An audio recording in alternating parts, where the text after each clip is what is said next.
attendez, ce qui est difficile, Boulard, c'est un ancien député. Vous traitez quel genre de sujet? Ah, je t'ai dit que j'étais à la commission des finances. Donc moi, je m'occupe surtout des projets de loi de finances, des sujets financiers, du budget, et économie, quoi, en général. Voilà. C'est plutôt ma spécialité parce que dans ma vie parlementaire, j'ai été ministre du budget, j'étais le vilain ministre des impôts, et après j'ai été pendant 7 ans président de la commission des finances, donc c'est un peu ma spécialisation. Parce que c'est vrai que les parlementaires, ils se spécialisent, ils ne peuvent pas tout savoir sur tout. Donc il y en a qui sont portés sur certains sujets plutôt que d'autres, et il y a une spécialisation qui se fait d'ailleurs à travers les commissions. Hein. Tu as la commission des affaires sociales, bah, tu t'occupes plutôt de la sécurité sociale, de la santé, des mutuelles, des retraites. Quand tu as la commission des finances, tu t'occupes du budget, de la vie économique, les entreprises, les impôts. Comment est-ce que je veux dire? C'est un travail qui est fait par le professeur d'histoire-géographie de l'établissement pour faire connaître à leurs élèves, justement dans le cadre du cours d'éducation civique, justement les questions autour du vote et les représentations des institutions.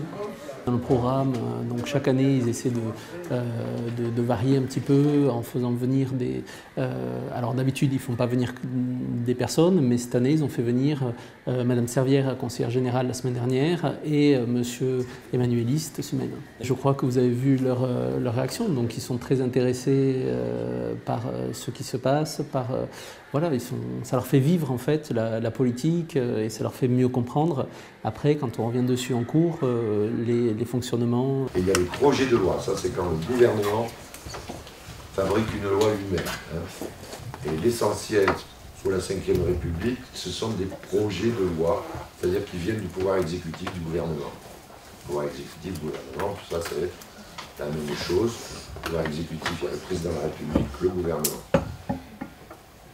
qui dépose des projets de loi sur les bureaux des assemblées. Ces projets vont en commission et selon leur teneur, ils passent devant une commission, une autre. Si c'est des projets financiers, c'est la loi de finances, ça va à la commission des finances. Si c'est un projet de loi sur le plan social, ça va à la commission des affaires sociales et culturelles. Bon, voilà, en fonction du contenu, ça passe devant une commission. Voilà. Oui, je vous en prie. En cours, on est censé voir tout ce qui était le droit de vote. Oui. Et à l'heure actuelle, le droit de vote est discuté avec le droit de vote des étrangers. Oui. Savoir un petit peu ce qui a poussé, si vous pouvez leur expliquer un petit peu ce qui a poussé cette proposition. Ben, c'est un vieux sujet dont on parle depuis 20 ans, si pas plus. Hein. Oui, plus de 20 ans. Les années 78, quand j'ai été élu député, on commençait à parler du droit de vote des étrangers.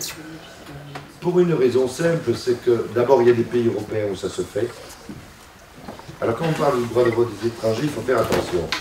On parle des élections municipales, hein. On ne parle pas de l'élection présidentielle, ou on ne parle pas des élections législatives.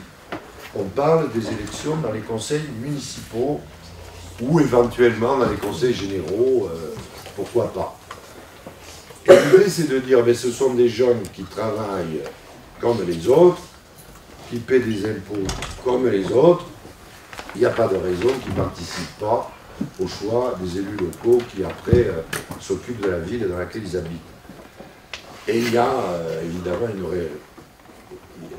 une réticence très forte de certaines familles politiques en France en disant mais si on donne le droit de vote aux étrangers, il y a la thématique de l'envahissement, hein, et comme si la France n'avait pas été envahie tout au long de son histoire. Donc le vote des étrangers, moi je suis pour, mais il y a un problème, c'est que et François Hollande s'y est engagé, le Parti Socialiste aussi, ses alliés aussi, les écologistes, les communistes, gens du Front de gauche. Il y a un problème, c'est qu'il faut modifier la Constitution. Donc pour modifier la Constitution, il faut avoir une majorité qualifiée. La Constitution, si on la modifie par voie parlementaire, il faut une majorité qualifiée. C'est-à-dire qu'il ne suffit pas d'avoir la moitié des députés, il faut avoir près de 70% des députés. Bon, et c'est là que le gouvernement et le président hésitent en disant ça ne va pas passer. Alors certains lui disent, ben, il faut faire un référendum. Sauf que, on sait très bien que si on fait un référendum, ça ne passera pas. Ça ne passera pas parce que ça fait partie de ces sujets sur lesquels l'opinion publique, en général, a une attitude assez négative.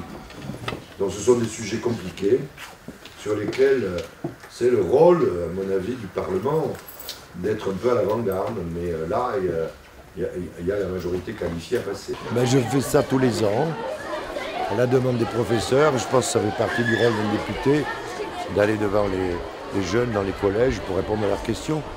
Parce que j'y vais essentiellement pour ça. Je pense que ça peut aider aussi les professeurs d'éducation civique, d'histoire, à susciter un peu plus d'intérêt.